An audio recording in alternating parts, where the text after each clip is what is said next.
Good afternoon, and we're very, very excited about this in a series of events that the Center for International Studies has organized related to our alumni, of whom we're very, very proud. And so this will be followed by other things going on this afternoon that I think Tom is going to announce. Are you going to do that?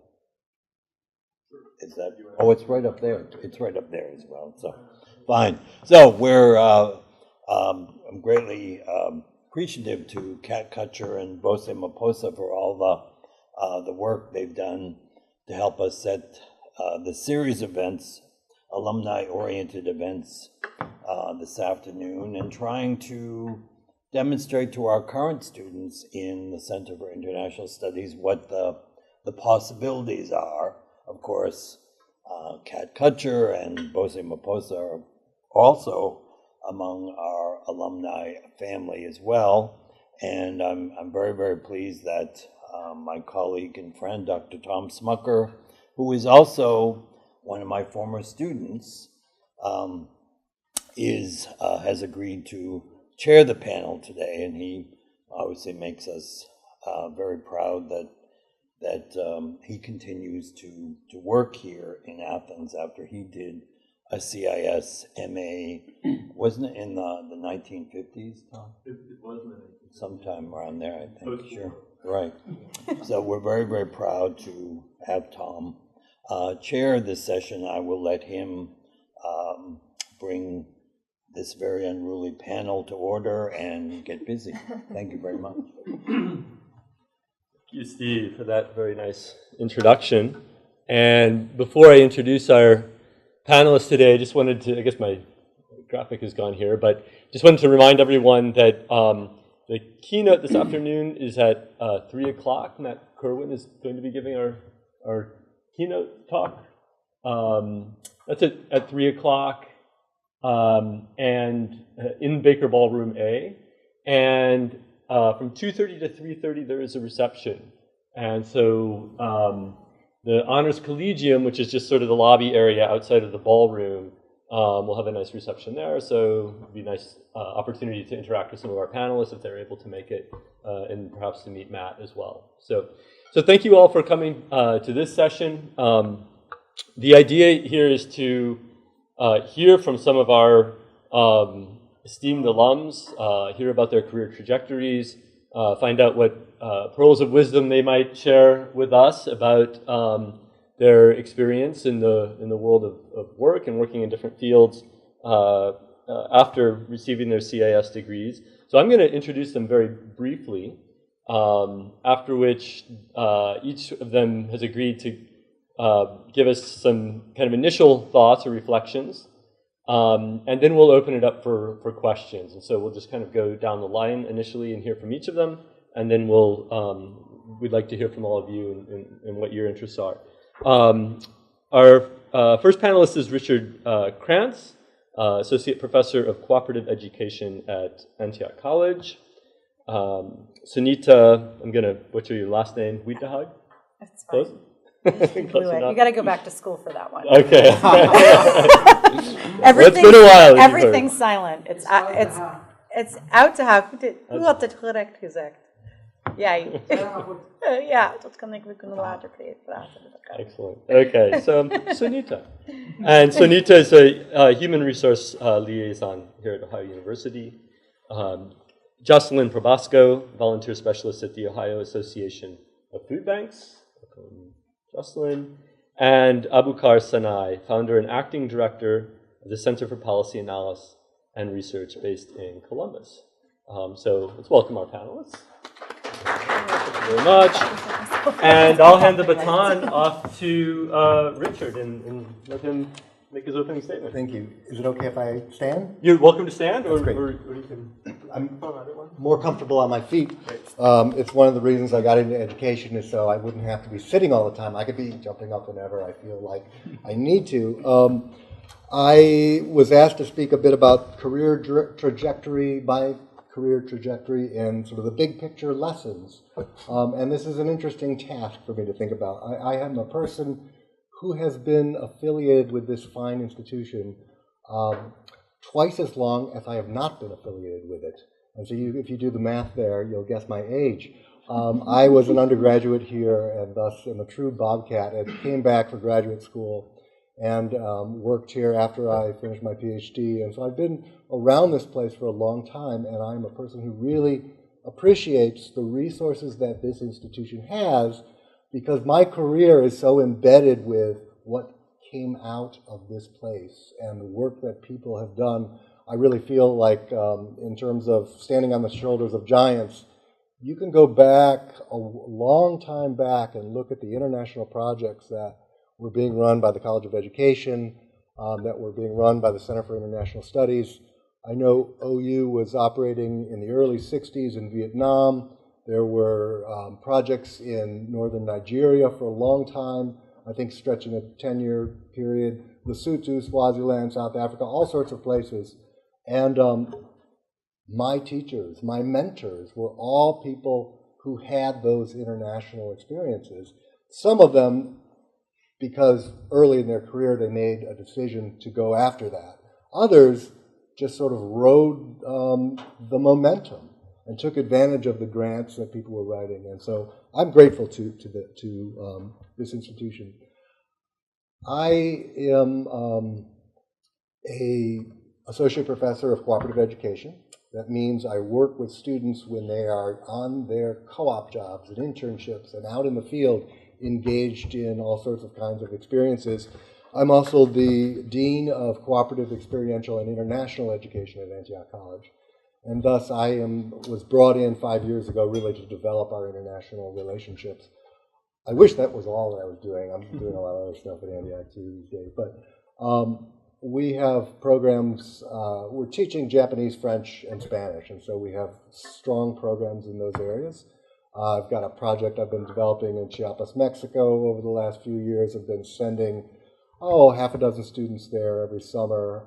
We've got another project in Buenos Aires run by one of my colleagues that I recruited. We've got great, interesting things going on in Japan, working with the elderly populations, working with preschool kids. We're doing ethnography on tea farms. There's lots of exciting stuff.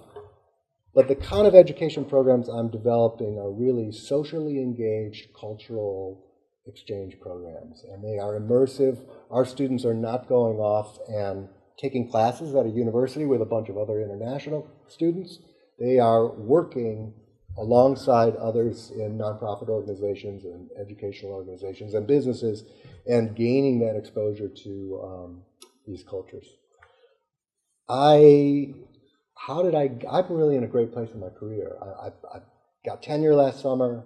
I'm in an administrative position. Well, I don't know if that's great, but it's a good place in my career because I'm able to do a lot of the things that I want to do. I can create the programs that I've been really dreaming of creating for a long time. My institution's a little bit not quite so solid these days. It's a small liberal arts college. We're really tiny. We restarted. That's a long story. But how did I get here? And my advice for you in plotting your way to your dream international job, I probably have a few things I want to say. First is show up at these international events. And you all have, so that's wonderful. How many undergrads do we have here today? Sunny day, Athens, Ohio. Well, that's the way it goes. But I mean, our graduate students are here because they're serious about what they're doing and they're engaged. And so showing up is one thing, but then asking those questions, seeking advice. The people that are often developing the projects around you are sometimes so busy that if you don't seek them out and really sit them down and ask them, how do I get from step A to step B? Sometimes that gets lost. And I know when I was trying to figure out how am I going to get an international immersion, how am I going to use this graduate school opportunity and actually do field research, how do I fund it, how do I get there?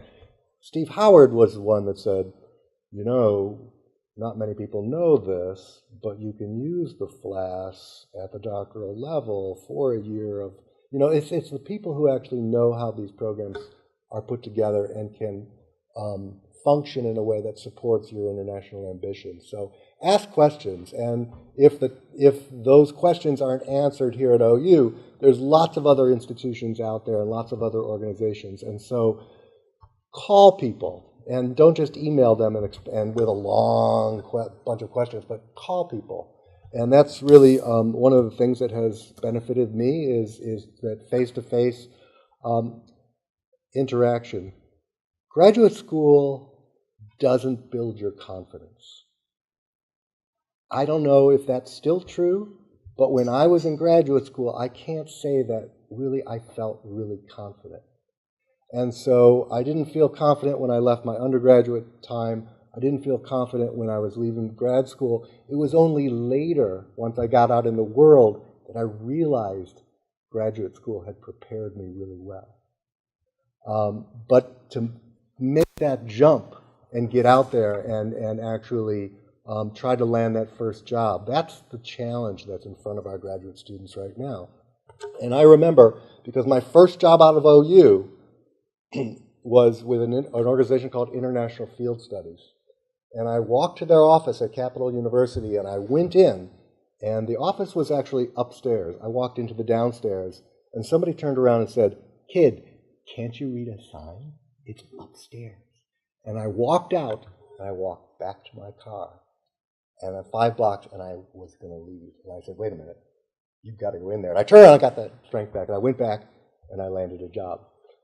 Through an OU connection, I'll say.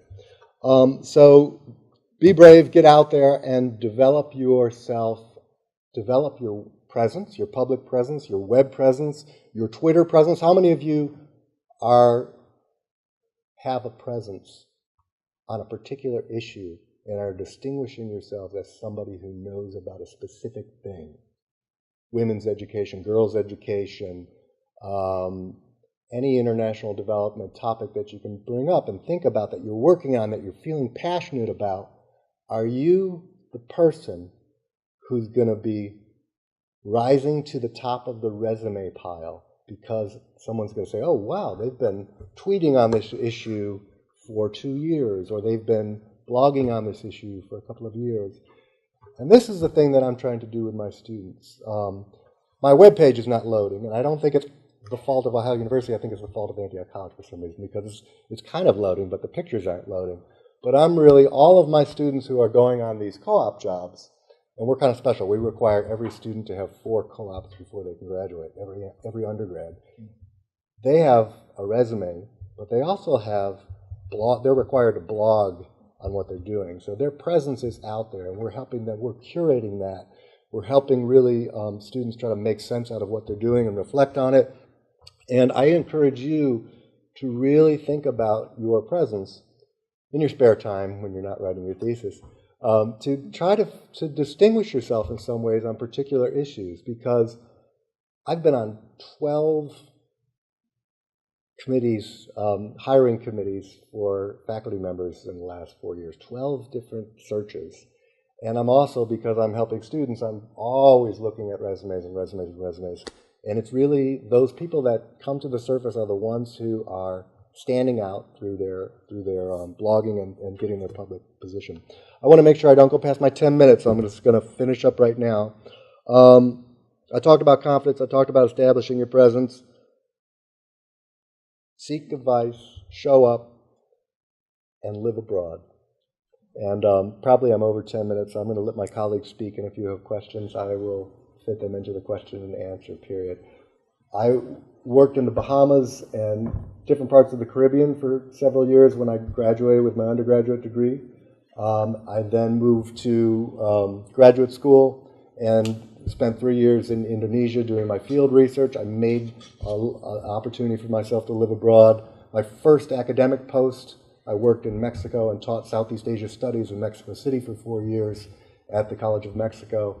And then I came back to Ohio because my kids were like, let's just stay in one place for a little while. So that's why I'm back in Ohio. But I've made building off of my resources at this institution, I've really had some really great opportunities. And I think that's why I am able to be an international professional in today's world. Thank you.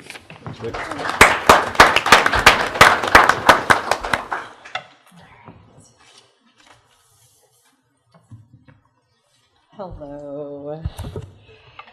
All right, so I'm Sunita Outdahog, which is the Americanized version. And for the one person who said it correctly, thank you.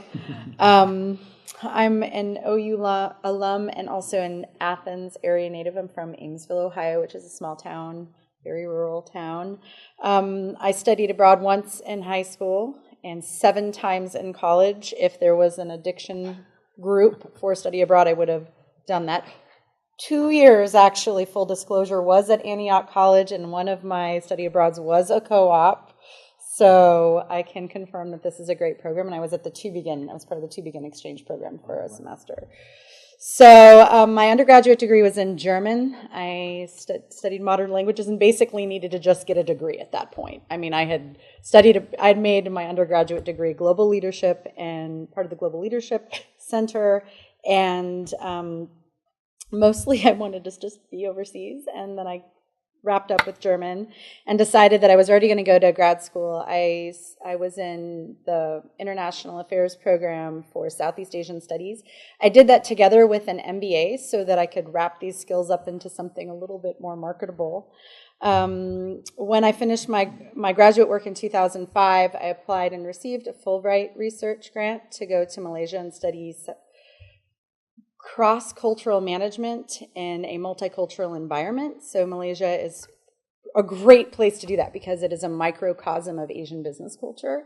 There are Muslim Malays, there are Indians and Chinese, and the way that they interact together was really fascinating. So I did my capstone research project on that.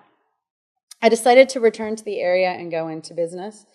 I started working at SunPower as a special projects manager, which really just meant that little asterisk, everything else as assigned. I moved up to a research special, what was it? My title kept changing, we kept changing.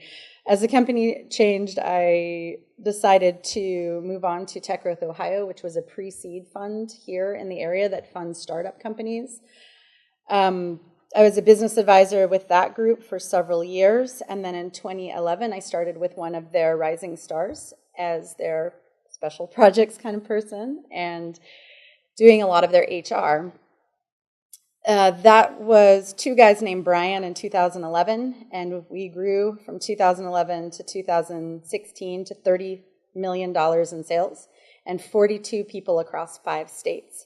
I was the director of HR and operations at the time, and we went through merger and acquisition discussions, and after that I decided to go ahead and move to something a little bit more stable, which is where I'm at now at OU as an HR liaison. Don't let it fool you, it's not an administrative task. It's a lot of people problem solving that requires thinking outside of the box. To bring this around to the topic of today, one thing I wanted to bring up is how do you market yourself as an international studies student? I mean, how do you take those skills that you learned and convince somebody on the other side of the table that you can do the job? I can tell you from having looked at a lot of resumes, you cannot tell fit, you cannot tell soft skills, you cannot tell any of these buzzwords, and I've written a couple down. If you can't tell if someone's an out of the box thinker, if they're a continual learner, if they have humility, if they have agility, if they have ability to connect and work in diversity, you cannot see that from a resume. Even if someone could tell you that they're really, really, really, really, really good at it, you still can't see it. So what I wanted to do was kind of walk through a couple of these things and talk about how these international experiences, they give you a crash course in soft skills that you would not get if you stayed in the comfort of your bubble. Being an out of the box thinker, has everybody here lived abroad or is living abroad right now, for the most part? All right. So how many times have you been in a situation where you have to do something and you have no idea how to do it? I think of something as simple as when I was in Malaysia, how to get something printed. It's like there's not like a giant sign that says print shop. They're like in somebody's house. And so you'd have to go and you'd have to talk to people and you'd have to look it up and you'd have to figure out how to do it. Even taking the bus there was no schedule. You had to ask somebody how to take a bus. It was basically you chase them down with money in your hand and then get on the bus. You learn how to solve problems in environments you could have never predicted. I can tell you in the startup world, that is the number one thing that people want and we can't test for. Humility. Most people cannot define whether or not they have humility. I read a great article recently that said that if you think you have humility, if you can like say, I have humility, you probably don't. One of the things that really for me taught me humility was language learning, to be forced back into a childlike state as an adult and know that you probably said the most disturbing thing ever and that's why everyone is laughing at you. But to go through and push through anyway because of determination to be able to speak that language. Ability to connect and work with diversity. Connection is a big thing right now. I don't know if anyone's familiar with Brene Brown. She has a great TED Talk on sort of that the whole purpose in life is to be able to connect with others. And we're finding that in the workforce, that when you are hiring somebody, you are going to be spending more time with that person than you are with your partner. So when you're on the other side of the table and that person is looking at you, they want to know, do I want to talk to this person every day? Can I connect with them? Are they going to fit into my team? Are they going to be disruptive to the team? And that ability to walk into a new environment and see how you're going to fit into it. I think that that's something you have to learn overseas because you are reliant on the people around you and you do have to talk to people with different customs, different languages, different socialization than you. So you have to take a step back and learn to be open. Again, openness is one of those ones you cannot test for. You can, but I don't think they're that accurate. And then the last one is agility. How do you react to change, and do you have resilience in that change?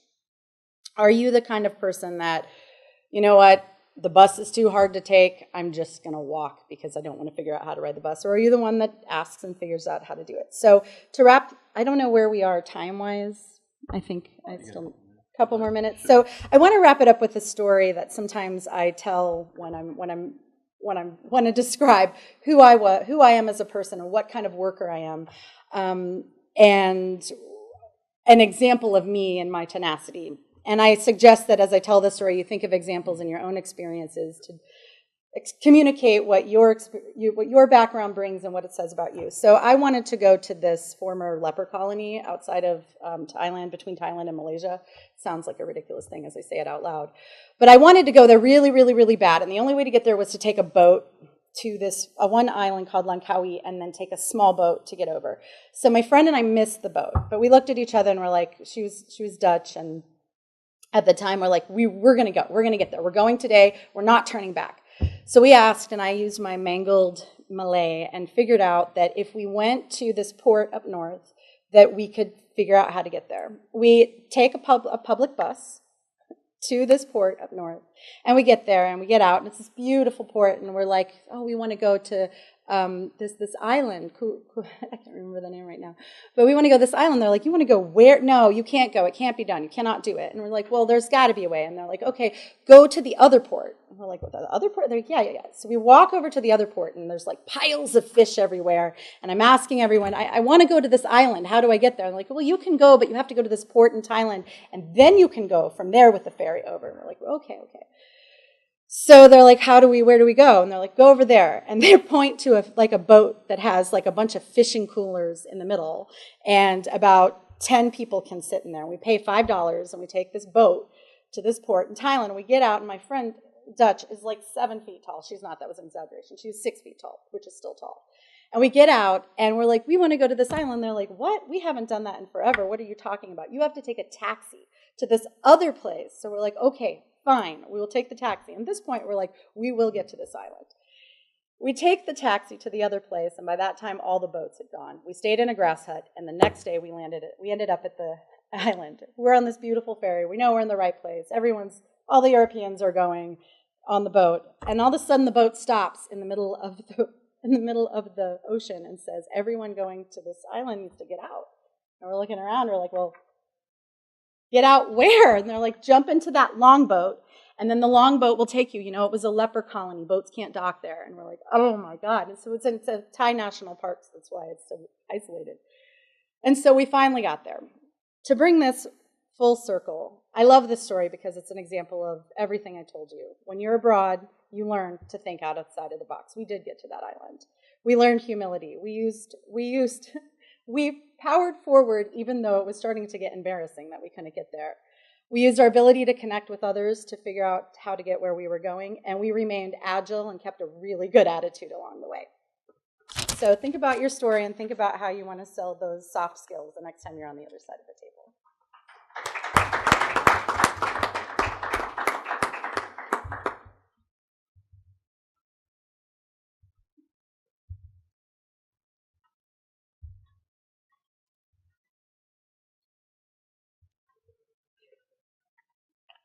Good afternoon. My name is Jocelyn Probasco.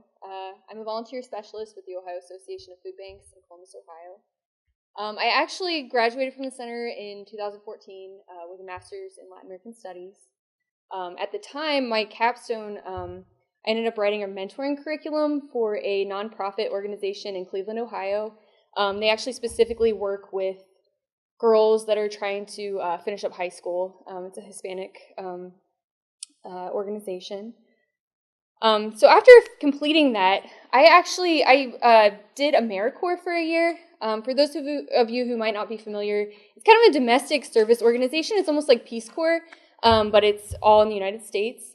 So I was kind of traveling across Ohio, and I collected Medicaid stories from people that might have benefited from the expansion of Medicaid. It was pretty, I don't know, it was empowering for people to be able to tell their stories, and I really learned a lot from that experience. And I was doing that for the Ohio Association of Food Banks. So once I finished that project, once that year was up, I ended up being hired on by the Ohio Association of Food Banks. They had a position come open for this volunteer specialist, and I applied and was able to start working there. In my current role, I don't know, some people I guess might not be familiar with this, but the state of Ohio passed a law in 2015. So people that receive food benefits, if they are unemployed, they have to work 24 hours a month to be able to keep getting those food benefits. So we kind of facilitate those experiences for people. I lead crews of people who have lost their food eligibility. I take them out in the field. We do volunteer projects together, and they're able to regain that eligibility. I would say that completing a master's program through the center really impacted my life and gave me some really important skills that have served me in the workforce thus far.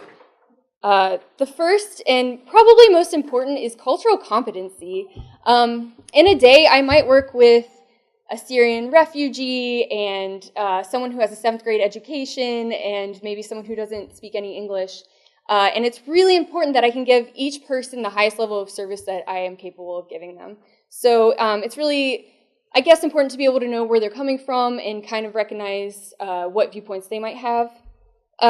Also, probably a lot of people in this room have taken development studies, and so that's something else that I think really, those kinds of questions that you have to ask in development studies, you also have to ask in the nonprofit field. So, you know, I don't want to tell someone who's homeless that I think they need to get a business degree right now because they have more important kind of hurdles to overcome before that happens, and it's really important to help them in the way that they need rather than the way that maybe I, see fit. So that's something that I would definitely say that I use on a daily basis. I definitely want to assist rather than prescribe, solutions. Another thing that I think the center really kind of drives home is, and just grad school in general, is the value of hard work. I think that that's something that's really made me stand out when searching for jobs because it's not, I'm used to working hard, and I think that probably most of you are if you're in a graduate program. You have a lot of deadlines, you got a lot of work, but it's definitely something that makes you rise above in the business field. Lastly, I would say that my time here was incredibly important because it really, I think I had the flexibility and kind of the guidance to realize that I wanted to serve communities. Personally, I did the tropical disease research with Dr. Grijalva, and that's a lot about service and kind of learning to listen and learning how to identify these challenges that communities might face. Also, I was in the Graduate Student Association for Latin American Studies. It was called OLA at the time. I don't know if it still exists or not, but we used to do blood drives around here, so very local things as well. But even that it made me realize that I wanted to do service. And then finally, having that flexibility to kind of work my capstone project around working with a nonprofit and working with a community in Cleveland, that was another thing that just really helped me identify that part of myself and realize that that was something that I really cared about and something that I wanted to do as a profession as well. So my advice, I guess, to everyone would be to use the resources that you're given. The time that you're here, if you're in graduate school, it goes by so fast, but there are so many amazing opportunities available to you here, and just really take advantage of it. Thank you.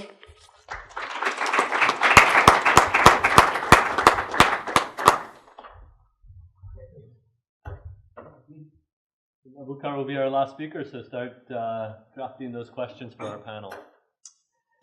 Yes, good afternoon. My name is Abukar Sanay, and before I start, I want to thank the Center for International Studies, Dr. Steve Howard, Professor Germain Nagash. Those two gentlemen are the ones who welcomed me here when I came here in 2013, and I'm glad that they are here still, and they will be here for us. Also, I want to thank Dr. Bob Walter, who is not here. He's retired professor from OU International Development Studies. So, and also he mentored me very well in IDS certificate that I did here in 2015. So, if I speak my background, I'm originally from Somalia. I came in the US 1999 December, and my first academic year was Columbus State Community College in Columbus, Ohio. I mean, if anybody here knows that college, is still there. And then transferred to Ohio State, majoring in international studies with the emphasis of world economic and business. I finished my BA in 2010. So that was my, but before that also, I was very active in the community. I was activist in the community in Central Ohio area. And that also has impact on my current now area of work that I do. So they prepared me for this. And then in 2013, I came here in OU, pursuing that my master's degree in African Studies and also a certificate in IDS also pushed me further about my analytical experience that I had before. So coming here was really a great asset to where I am now in terms of the communication skills, analytical skills that I gained here. So those background education that I have, my BA and my master's degree, really, and in addition to my activism in the community area, community level in Columbus, Ohio, really what was today part of what I'm doing now in my center, CFPAR.org, which is really a nonprofit think tank that's based in Columbus and also based in Somalia. So I was in Somalia last year from July to December, and the main reason that I went there was to establish a center in Somalia, in Mogadishu, because the policies and the issues that we cover mainly or overall deal with Somalia. That's why the main purpose for the center was to stay and to be active in Somalia. So as you may know, Somalia was in crisis for the last 20-odd decades, 20-odd years. 1991 was the last central government, the time that it collapsed. And after the civil war broke, as you may know, U.S. forces went to Somalia in 1992. And most of you may know this Black Hawk Down movie. Some of you may know that, some of you may not know. That was what is known for Somalia. But I thought in my activism years and in my education, college education years, I was thinking that how can I help? How can I contribute to society? How can I make a change? Because activism is only about change, bringing change, right? So that's really why you're active, because you need to bring some change in the community, in society, in the world at large. So that's really what pushed me to establish this center. And that's why in 2011, after I graduated from Ohio State, I founded the center as a think tank that is focused on policy issues about Somalia, external and internal policies about Somalia, how Somalia is acting and as a country, how the outside world are interacting with Somalia, whether it's negative or positive, who can talk about that? And that's what pushed me to do this work as an indigenous think tank that can articulate very well about what's happening in Somalia. And also not only that, but also producing prescriptions. We prescribe something. We say that this is good, that's policy. Policy is really, this is good and this is not good.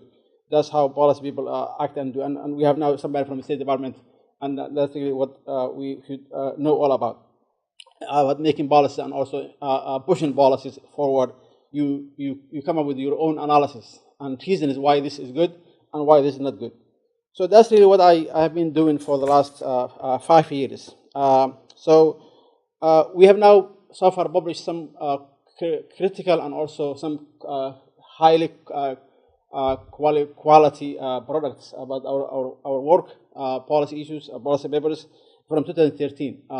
In London, there was a conference in London in 2013 about Somalia, and we published about a brief policy paper about that conference, and also we prescribed some options for the international community, for the Somalis, for the regional organizations like AU and so forth.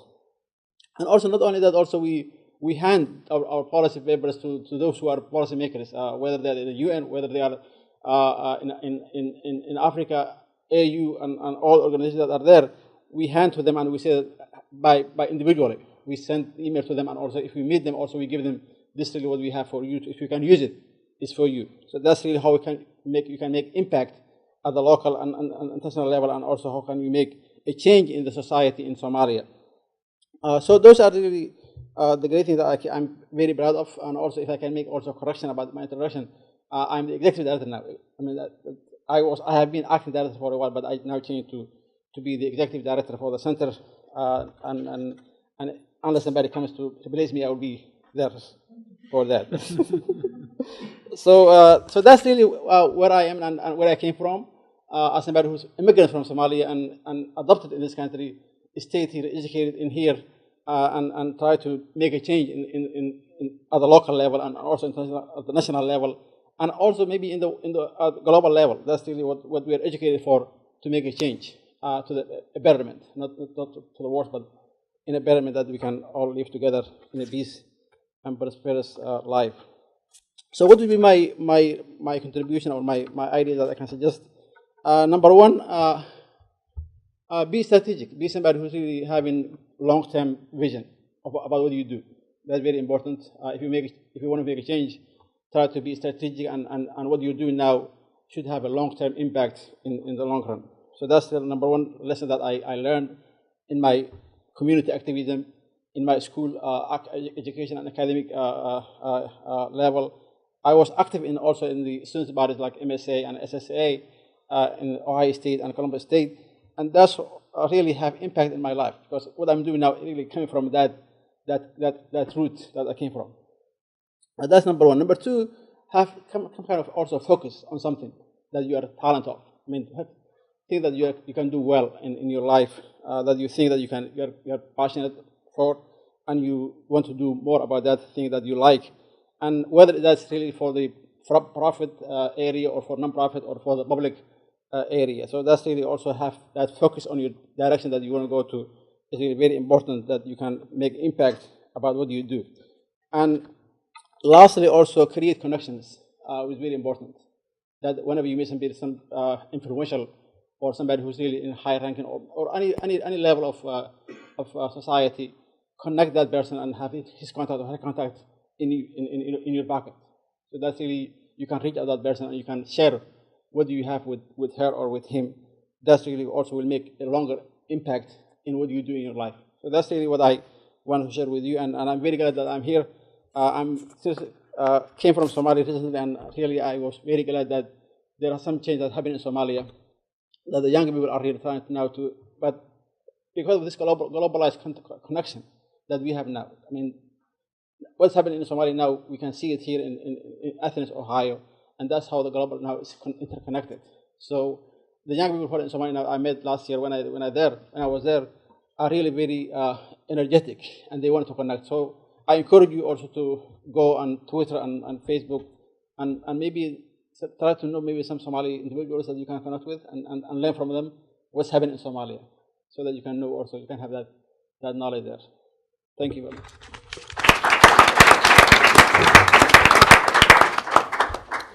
Thanks to you, Abukar, and to all of our panelists for very interesting insights, and also for keeping to time. So we've heard we've heard 4 really distinct stories and sets of insights. And there's some commonalities across the 4 of them as well, in terms of thinking about defining one's area of expertise, representing that expertise in different formats, but also remaining flexible, right? Maintaining that flexibility.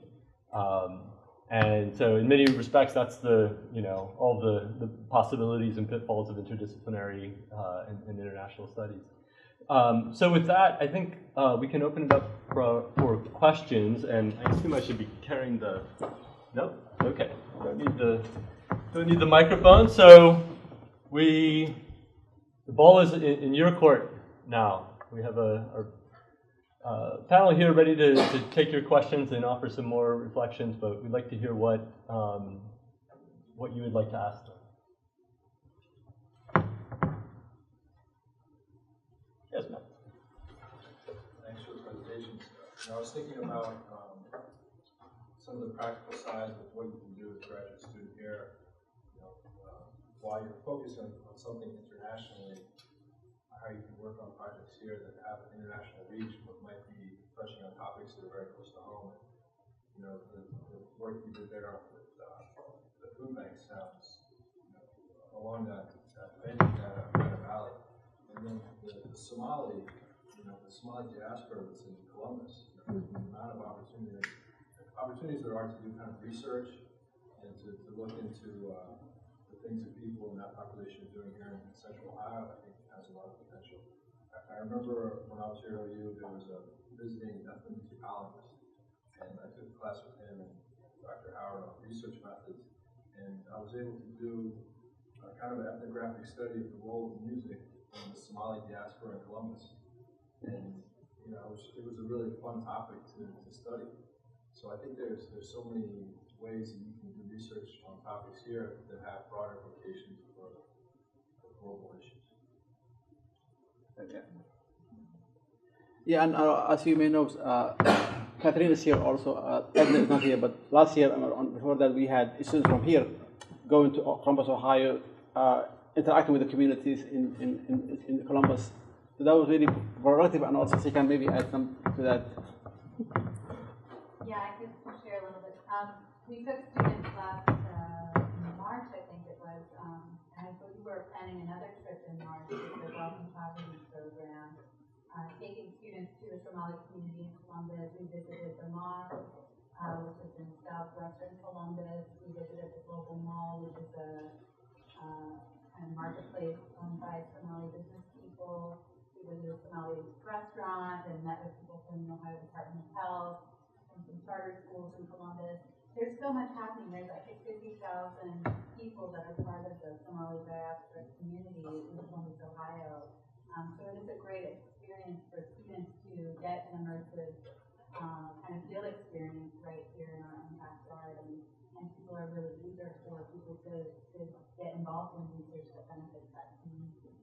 So we're also hoping to take some students from the College of Education to do some immersive field experience in the schools there. Just kind of going off that too, it's funny because I was actually just talking about this with my boss yesterday when we were talking about me coming down here and doing this. But I think that I completely agree. I think a lot of projects, people want to do things on kind of a macro level, and we were talking about how a lot of times things have to start like kind of on a small scale, kind of on the local level, to kind of build up movements. So I think that starting things kind of locally and in a smaller level is incredibly important. Yes, I just have a follow-up question on the one that has to do with the Somali community. I have benefited from that. Last semester, I went there on a research program. But what I wanted to know, like he spoke about volunteer positions and stuff like that, like students, grad students, what are some of the steps that grad students should take if you want to be part of that? Is there, you guys have a website, or how do we contact you? Because one of the things that stood out in the presentations before, I think it's got across all of it, is like contact. You have to reach out. How do people reach out to you? Yeah, I mean, we have a website, cfpar.org, Center for Policy Analysis and Research, cfpar.org. What you can do, last year, 2015, we had students here, graduate students here. I think we had 4 who did internship in our center. And they produced some very good paper. And also we have done a survey in Columbus about how the local Somali community can contribute economic development in Somalia. So that's really, they have done that. Graduate students from the department of the CIS here, they have done that. So that's really one way that you can do, come to us and intern with us. What you are passionate about, how can you do research about whether it's Somali community in Columbus, Ohio, or whether African-related topic, if you are doing African studies program. So, or if you do also even IDS, so you can do, I mean, multiple things. So, and it depends on how you can, what your focus are and what you want to try to do. But I encourage you, I mean, those who are doing IDS or African studies, if you can intern with us, that would be very, very great. You can get experience for that. Dr. Walter, but now we have now Ken Hammer. Dr. Ken Hammer, yeah, he can maybe connect me with you. So that's really how you can do, how you can engage in the society, either in Columbus level or maybe in Somalia level. How about ComDev? I'm sorry? How about ComDev? I'm just hearing that. ComDev. Can I respond to that? There's a website called Relief Web, which has a lot of the Relief Web. I think it's reliefweb.org or something. They've got a lot of development jobs. And so you can type in your search terms, ComDev or whatever, but it's interesting to me, like I go through that list and I'm very excited about the possibilities, but I recognize as a graduate student, you don't have the experience yet. And so what you're talking about is how do you get that experience so that you are competitive for one of those jobs that you see on Relief Web? And so another resource I would throw out is idealist.org, which is a good place where people who are wanting to do, there's jobs on there, but you can also, you can search it by state, you can search it by theme, and you can search it by internship.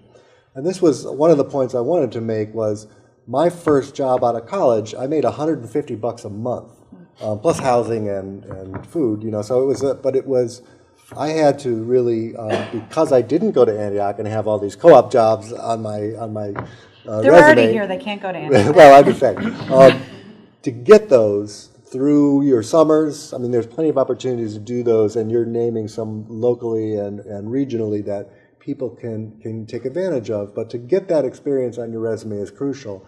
And sometimes you have to take that 30-hour-a-week catering job in New York so that you can do that 15-hour-a-week volunteer job at the Black Alliance for Just Immigration. I've got a student there right now, and that's what they're doing, trying to stay, you know, pay your rent while also getting that really important job on your resume. And that takes a little while to line up a few of those before you're ready for that great job on Relief Web. And as much as you can do that during your summers in college or during graduate school, how you can build that into your program, the better. So.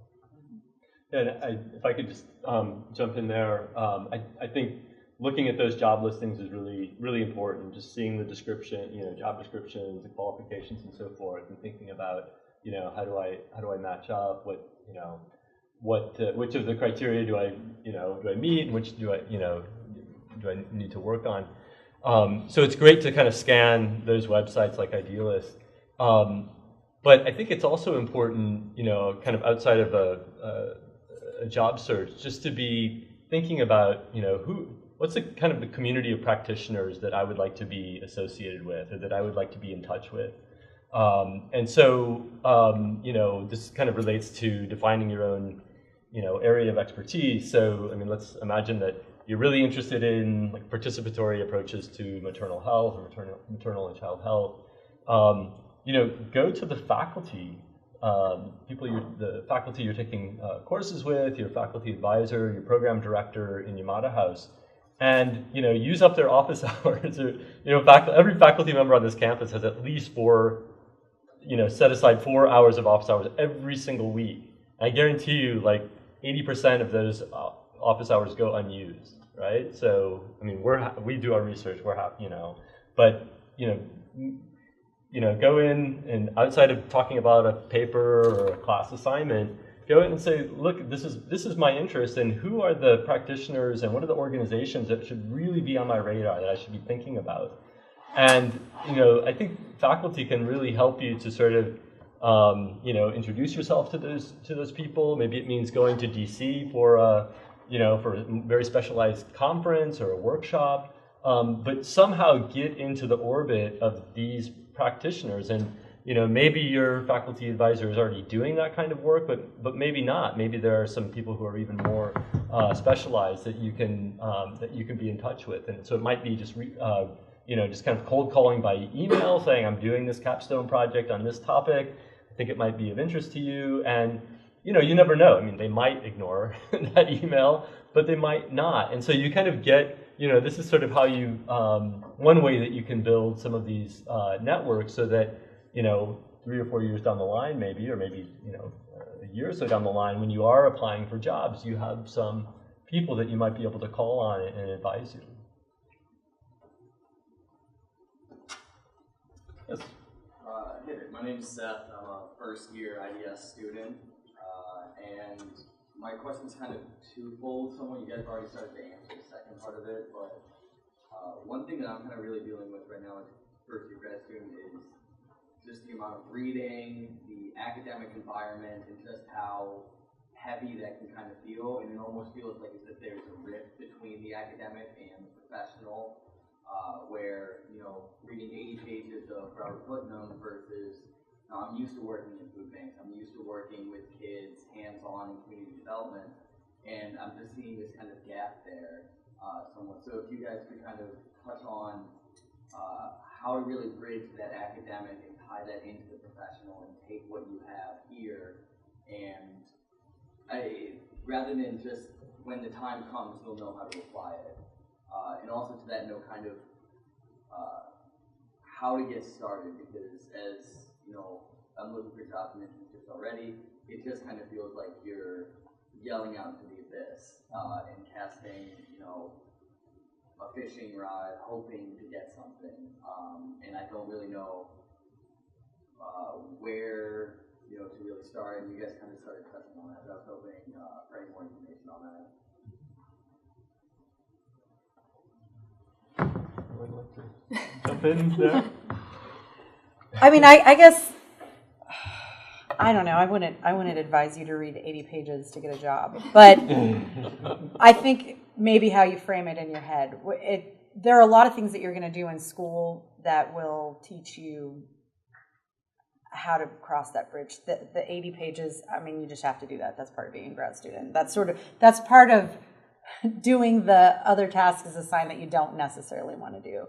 What you do think about is those group projects that you work on and how you can sell that to an employer. Because the reality is 9 times out of 10, I read a statistic that like 3% of the jobs that people get are from the regular channels. So you can go out and apply and apply and apply. A lot of it is you just have to get in the room and you have to sell what you can do. And what you are capable of doing versus what you have on your resume do not always line up. So when you're looking at the job that you want, think about what you have done, whether that is I worked in a project, we had a really difficult team member. He wasn't contributing. It was a challenge. We weren't going to hit our deadline. This is what I did. That's a skill that you would be using now that a future manager would want to know that you would have that you'd never, ever, ever see unless you sold them on it. Does that answer your question? I don't know if you can think of a couple other examples as well, but it's some of those things we don't think about. You're doing these things as you're integrating into groups, as you're getting an assignment that you're like, I don't know how to do that. I'm never going to figure that out. And then somehow at the end of it you do, and you had a final product that you were proud of. The processes of problem solving, the processes of collaborating, those translate whether you're in a university team as a student or whether you're in a team as part of a business partner. I would just say real quick too, the luxury of taking a year and reading, it's you just don't have it later. Yeah. And so I really appreciate, one of the reasons you're going to stand out with employers is that you're well read. Yeah. And I go back to the reading Steve Howard assigned to me, and I'm talking about the sociological adventure, and I'm talking about, Steve took a literary approach in a lot of his classes, and I rely on those so much because it helps me connect with people. And being well read is something that's going to make you stand out in an interview. So. And it's an interesting foundation that you don't think about. Sorry. Let me just jump on that. And I think we're living every day for the past month or so with a group of people in Washington who apparently haven't read a book. I think men more strongly what you just said about, think of this as kind of a sabbatical. That how many times do we get to just sit around and read? And clearly, there's a lot of reading that needs to be done, and that's why we have a library. That's why we professors are all sitting next to you, read these, and it's the most important thing you can do while you're here. And I don't even work in a library like this. I'm certain you would agree. Yeah, if you think about the amount of time that you're in grad school versus your professional career, it's a relatively small investment. In my experience taking students to Washington, the IDS program goes to DC or New York every year, and I remember being in a meeting at Chemonics, which is a big USAID contractor, and they had sent us some of their kind of younger professionals. These weren't like brand new people, but they fairly young, and so they were talking about their projects, and our students were asking them questions that, quite frankly, they had no idea how to, it's kind of like, they've just read about the 18 different stripes of gender and development, perspectives, and, I think most of our students come out of here with, a much, pretty impressive breadth of knowledge, and they're going to find pretty quickly that people who work in development don't have that same breadth of understanding and kind of critical thinking about development. So, that doesn't necessarily get you in the door on day one, but you can use it to very good effect over the long term. I just want to say really quickly too, coming into this, I'm kind of new to the workforce, but every day I find something that I learned in graduate school that I'm using in my job. It's crazy. I had to run a focus group one time, and I was like, thank goodness I took qualitative, interviewing techniques, because it's, it works out so well. So there's so many things that just really apply on a practical level once you start getting into things and make you a competitive candidate too, I think. I would make a comment about, I'll ask you a question, kind of that question later, about your own incentive motivation to be in this business, or idealism, idealism.org. But one of the problems that concerns students with international studies have had is there's too much reading, and you need the skills and so on and so on and so forth. The danger of this development, the danger of this skills, practicality, and so on is very obvious now, right? Very obvious. Students need to be prepared to read more. There has been a huge push, anti-intellectualism, anti-intellectual academics. We want tenure, we want this, and so on and so forth. We have ended up in something very, very risky, actually, very dangerous. So students who come, I would say, to a university or any institution for grad school, you made the choice, you need to be prepared to. This is the knowledge. There are no shortcuts, there are no easy cuts. You need to do the work. people have thought about this critically in a bigger way. Knowledge is, you need to give yourself it. That's what I would say. Tough luck. Yeah, kind of stuff about this. I have no sympathy really for people complaining about anything like, okay, I came for this. There are other ways of thinking. And increasingly, I'm actually worried that thinking is there might have been some kind of dubious. I don't want to sound too paranoid about this, but there has been a push in our university, in the administration as well, to be practical, get as money, and there's too much theory, too much stuff, and so on and so forth. This is what universities have been set up for. This is what knowledge is. This is what knowledge production is, including the international studies. If anybody is listening here from the administration, I guess I'm part of the administration as well, I'm thinking that we need to tighten up, actually make it more rigorous, in fact, in academic terms. We don't want to produce something people who are going to live as something, now here is the question. What kind of this 100 in the last month or something? What is the incentive for you to be in this business? Why are you in this business? NGOs and so on and so forth. That is the question that students have. Why study really international studies, whereas you could have something practical? Well, I didn't stay in NGOs. I studied international studies because I loved it. And then you use those skills later and you take the opportunities you have in your life. And I ended up, and like a lot of people here, I don't do international stuff. I make money and then go do fun stuff.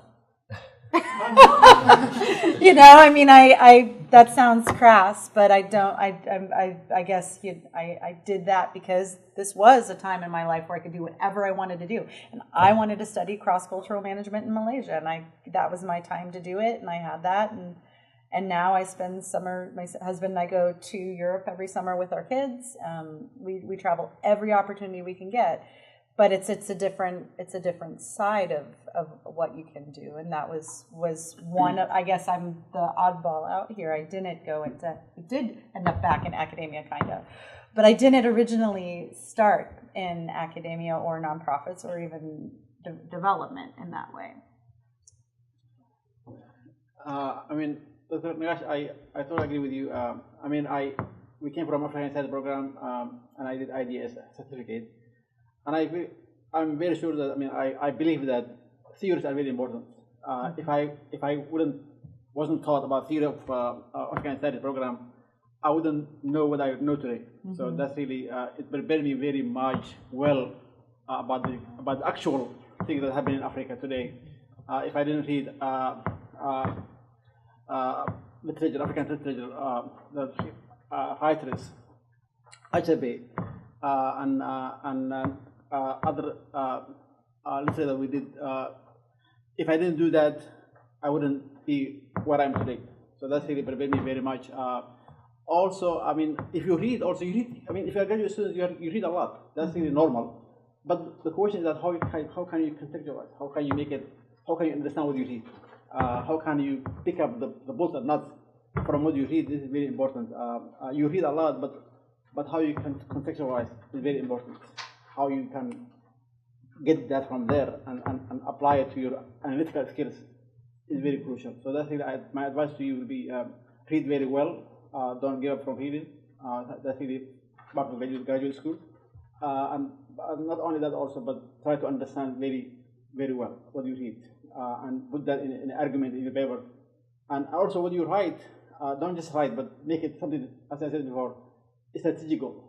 That even what you write, you can publish yourself and make proud of yourself about what you write that have long-term impact in your future. I would just say there's never been a better time to be an international educator than now. The ease with which we can engage with people around the world, and frankly, the need for education as a planet with so many young people in so many parts of the world needing that engagement, including here. I feel like this is my home state, Ohio, and I see so many communities that are marginalized from engagement. They're left in a state of poverty and lack of education. And I think as international educators, we have the opportunity to really cross borders, cross bridges, cross cultural barriers, and to bring people into the kind of conversations that we need for a prosperous and peaceful planet. Yeah. I feel like it's a wonderful time for that. It's a lot of wonderful opportunities. And what I get out of it, what keeps me in this business, is to be involved with all of you in these. I took education and development with Steve Howard my first quarter on campus in 1995 as a graduate student. And to be in a room with 40 people representing like 35 different countries, and to have that rich, that epistemic community that it comes out of that. Those are my friends to this day. Those are my colleagues. Those are the people I rely on. Those are the people with whom I am in solidarity, and now they are in solidarity with me as I am facing an oppressive regime in this country. I feel like the strength that I have is my community of my international community, and that's really been a rich part of my life. So I'm grateful to being connected and to continue to be invited back to this rich place. Do you have a follow-up, Gurmai? No, thank you. Okay with that? More questions? I like the idea of global education when we are under stress now. Yeah. I mean, the thing is, this is really what is happening in our university. For anybody has told you about this, we are under enormous pressure. Global education in our university is changing. Every time there is a meeting or there is an event and so on and so forth, I can tell you this, we are told already, get students who can give money, we don't care about the excellence and GPA and so on and so forth. This is really troubling for an academic and for any person like you, and especially interested in global education. Thank you.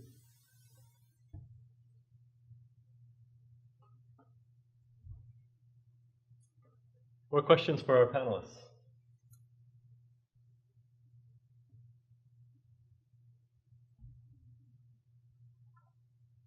I have a question for you. What do you want to do? What do you want to do when you graduate? How you can help? So, if there is... You've already graduated. Well, What do you want to be when you grow up? Okay, when I grow up, I want to be like you. So, are there any things concerning the curriculum you could kind of give us when you were thinking about these new things, ideas, or... We have programs, and African studies different, Asian studies, all of this taken for granted. But what did you miss in your CIS kind of I get to do exactly what I want. Well, I love.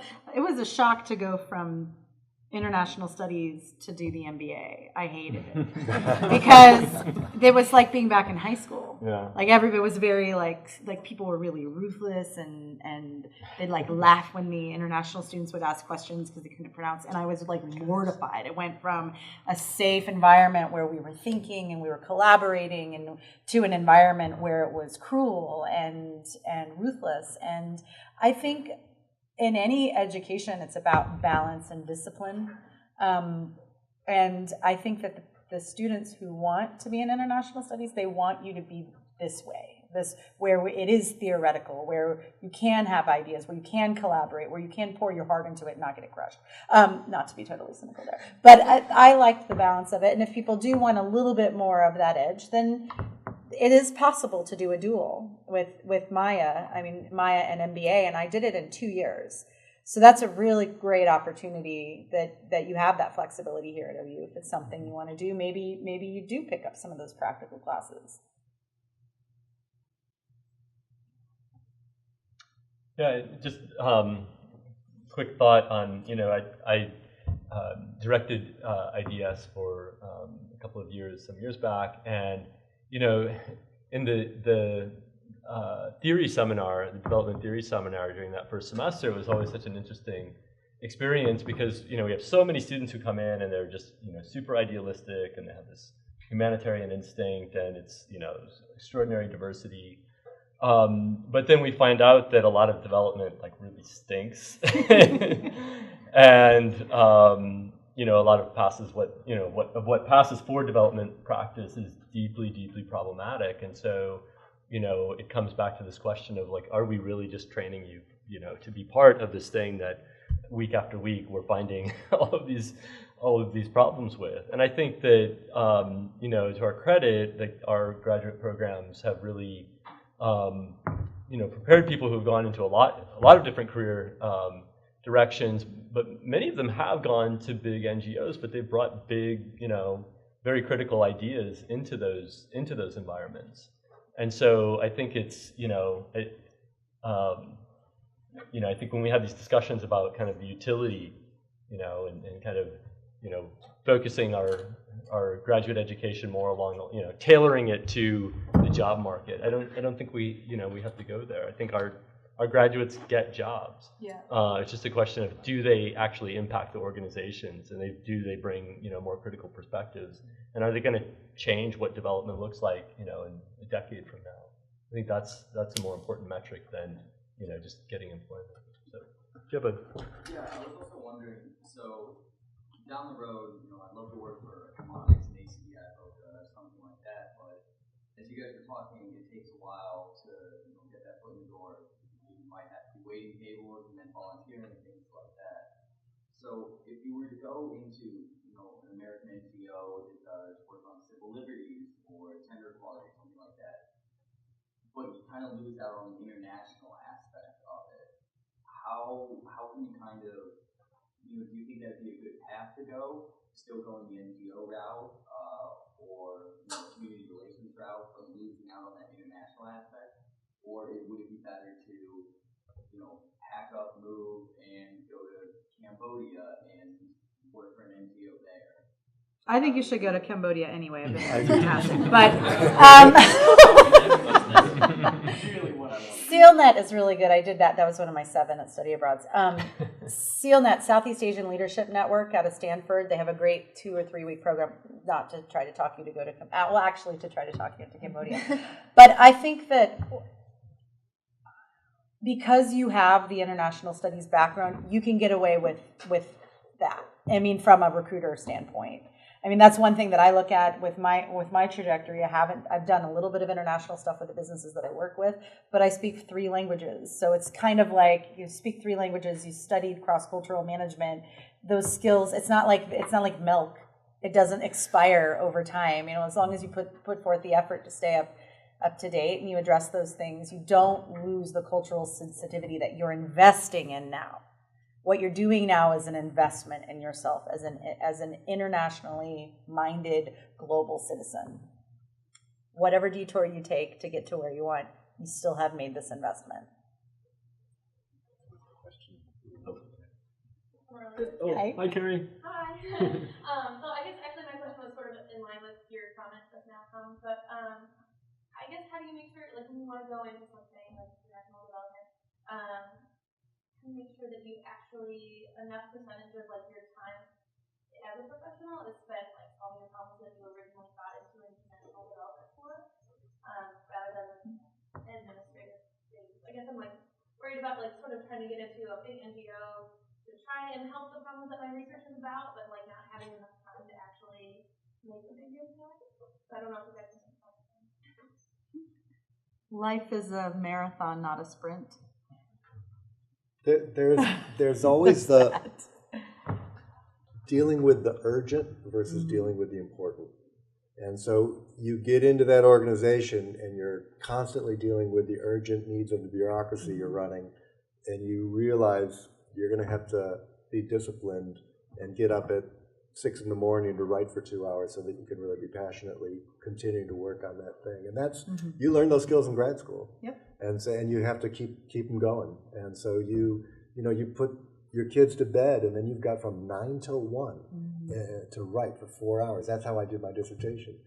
But you have to stay passionate about the issues and continue to because otherwise you end up being a bureaucrat. And so that's where your reading comes in, and that's where your real commitment comes in, and that's where you keep pushing yourself and devising those research projects and making proposals and getting other people focused on those issues that are so important. That's what I think. And I think, you know, every organization has positions that are sort of dead ends professionally, and positions that really are going to kind of put you in contact with, you know, with the staff who are doing the things that you want to be doing eventually, and who are going to be exposing you to those things. I mean, because you're interested in kind of shaping these, you know, the programs that you're involved with.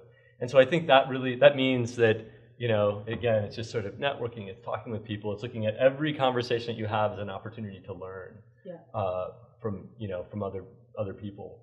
And, you know, it's recognizing that you might be in a dead end, you know, with it at one point, but there may be other ways of, you know, maneuvering so that you get into a position where you are doing the work that, you know, that you'll find more satisfying. Yes? So, do you guys feel that there are any skills that we should, like, that are up and coming, or that things that we could focus on that would make us a little bit more competitive in the job market, since we're all within a year or two of graduation? I know, for example, if someone gave me the idea of working on Excel, really taking some time, whether I do it myself independently or whether I try to find a class, you know, a quick, you know, 2 or 3 hour class where I can learn the basics of how to do a cost benefit analysis or something like that. Or are there any like hard skills you guys would recommend for us to take a little time to try to get to know how to do before we leave? I think communication now is key. And so your ability to pull up a WordPress site and get it up and running on a Saturday afternoon, you can learn it on a Saturday afternoon and you can get it up and running and get the word out. But communication, your ability to communicate and demonstrate that you have those skills to set up those communication systems quickly, I think is probably, you know, WordPress, you'll figure that out. I mean, Excel, you'll figure that out when you have to deal with your budget, but it's not that tricky. There's tons of resources out there, but anything that leads you in the direction of online communication, I think, is important. Any other suggestions in terms of hard skills that you found particularly useful? I mean, my area now, I mean, analytical skills is very, very crucial, and that's what we study in graduate school. So as long as you are very critical, researcher, writer, analytical, sharp analysis, you can make it. You're there. So that's really what you need to do, and that's really what that you can sell yourself for that. Yeah, analytics is a big growth area right now. Yes. Okay, so I have 2 comments and a question. As a graduate of the international studies, Center for International Studies, one of the things you find really quickly is that the reading and the work you've done makes you more critical of stuff you're doing, maybe even compared to people who've done MBAs or have business degrees. Because a lot of times they can't really write like you can. They can write and cite their sources like you can. And you are taking a large pieces of information and synthesizing it into papers and stuff. That's an advantage you can always sell. But you can always cut down that 15-page to a 1-pager, and you find that it's really difficult for them to go from that 1-pager or 2-pager to a 15-pager. I've seen it so many times. I cannot tell you how much work I've done to have as an international studies student on that. The second thing is, I think Dr. Germain had a question about curriculum and what was missing. And seeing panels like this makes me happy because this was kind of some of the stuff we missed out on in terms of connecting with professionals in the field and everything. Now, my question to you all is, what kind of role has mentoring played in your fields that you've been in? And are you willing to help some of the people in here who are interested in so they can kind of break into it? I mean, I can start. That's a very good question. And one of my advice that I should have given was keep in contact with your mentor that you have here now, even after you graduate. Keep them in your contact and have them contact them all the time that you need them is very crucial. Not only that you after you graduate that cut off. That's not. I do that now. Dr. Bob Walter now left here. He retired, but still he's in my contact. So whenever I meet him, I contact him, and he gives me advice on what I need to do. Last week I was in Washington, D.C., and he wrote a good letter for us.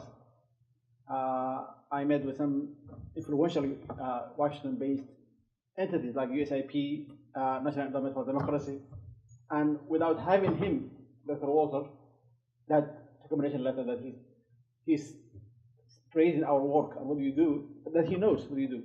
And that's why I'm in contact with him all the time.